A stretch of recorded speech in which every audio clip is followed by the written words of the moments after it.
Evening guys, so again another breaking story of abuse of children in Rochdale, another cover up by Rochdale's Labour run council.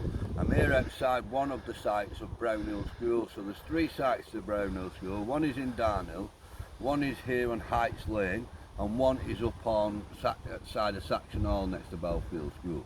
So over many years, many people who I know growing up on a council estate had children that went to places like Brownhill. So Brownhill, just let me make something clear, because I've heard it said, Brownhill is not a naughty boys, naughty girls school. Brownhill is a school for the children with special needs, children with boundary issues, children with ADHD, autism, so much so that they need to be in special schools where there's special catering, where there's special trained teachers to deal with these kids.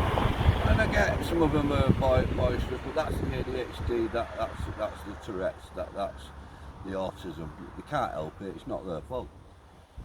So what you're reading today is a teacher for the last 17 years was the deputy head, has been found guilty and convicted of physically abusing one of the children.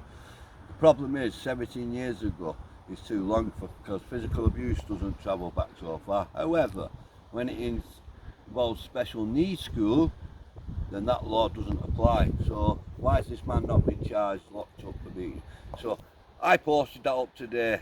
What I wasn't prepared for was what followed, and that's an inbox and messages sent and comments made that this is not just a historical problem, it's an ongoing problem and a present problem, to say the least. Nothing's changed. Now, the reason why I'm jumping on this dead early is because the hallmarks of what I'm seeing with this is the hallmarks of what happened at Knowview. So back at Knowview, nobody ever got convicted for the physical abuse.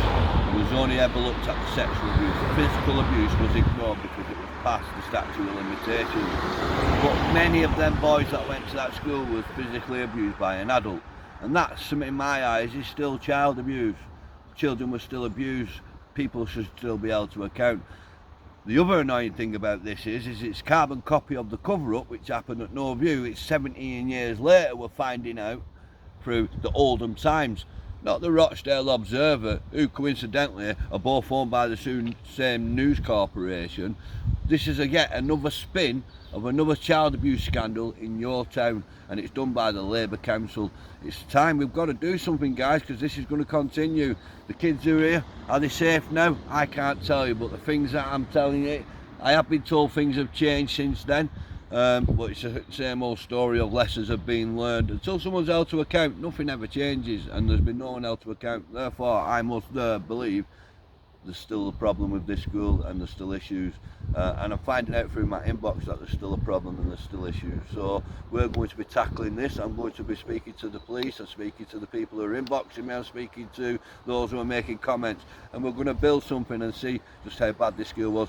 This is also a little personal to me because I had two nephews who went to the school, and they come back and they'd be telling stories and we'd think, yeah, right, making it up, that can't happen again. And all below 17 years later we find out, you know, this actually does happen. It's been happening for a long time, and it might well have happened to my nephews, so I'll be speaking to them also. The sad thing about that is one of my nephews decided to fight back and got an assault charge against the teacher, and which he'll stay on his record for the rest of his life.